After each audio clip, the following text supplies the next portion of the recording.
I think that Allah had put that strength in me at that point of time, that I will not step back no matter what. When I took the Quran in my hand, I cried and cried and cried holding it. I just cried. I cried for, I don't know, more than half an hour. I just kept crying.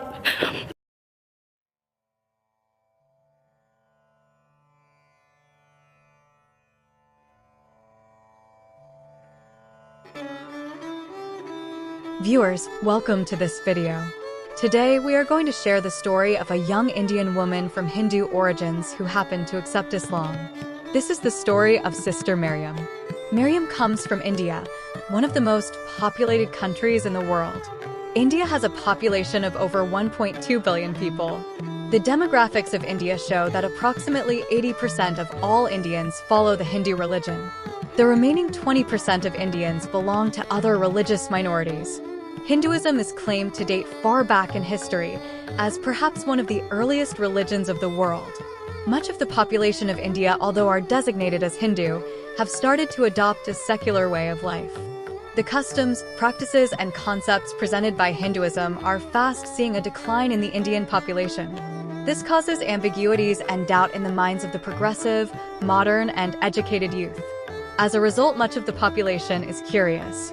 They have questions that seem to be unanswerable by the pundits, gurus, saints, philosophers, and religious scholars. This leaves modern-day Indians with little choice but to live a life with an absence of or no belief in the religion of their forefathers.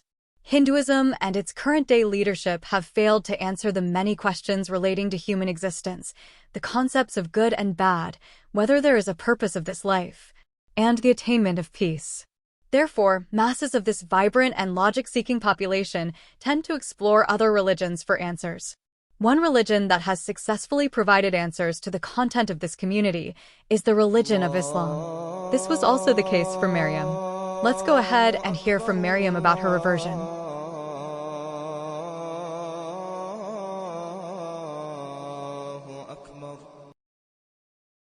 My name is Maryam and I'm 27 years old and I come from India. I belong to Hinduism and not a very practicing family, okay, like not so religious.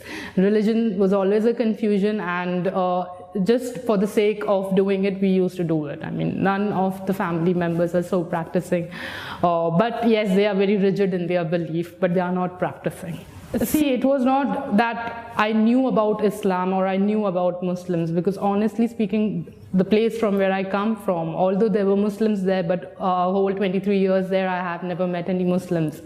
I never actually interacted with them until I was here in UAE. And I was always scared of them, honestly speaking, because that is what I was taught from childhood, that, you know, they are not good people, terrorism is related to them, they are terrorists, they are bad, stay away from them. But then I used to work in Barclays over here, and I had Muslim friends, Pakistani friends, and they were very good. And that was the time that I realized that, okay, these are humans and these are really nice people. It was their nice behavior that first attracted me towards the people, not to the religion. Still, I'm not getting to the religion, just the people.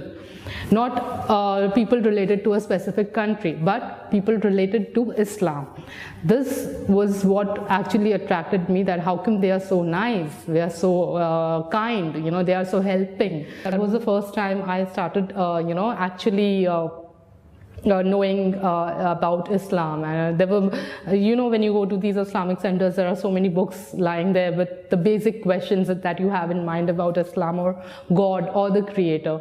I started picking up those books. I started searching online, and that is how it's like for 1 year, I think I had 1 year, yeah, before accepting Islam. 1 year I had studied it, not the Quran, only from the online or the Googling and all that.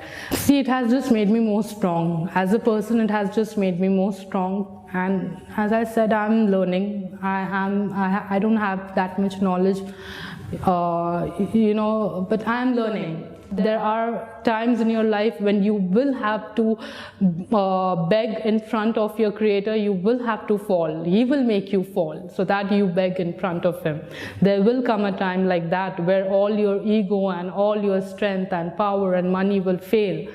And I think that realization happened after accepting Islam. Before that, it was always like, oh, okay, I have my parents, I have that car, I have that, I have so much and so much money. But when everything, it's like Allah takes away everything from you to show that, okay, now what are you going to do?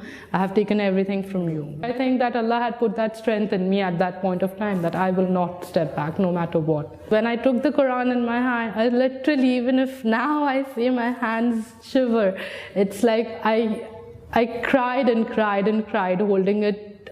I just cried. I cried for, I don't know, more than half an hour. I just kept crying. If you believe in God, you trust that God. That is all I will say, that you just need to trust that God in whatever you are doing. If you do not have that trust, that faith in God, then it's just your lips that are saying that you believe in God, but you actually do not. Once that faith enters in you, it will be automatically followed, by the actions, by your deeds. If you can just not accept Allah as your creator, then your creator will make everything easy for you.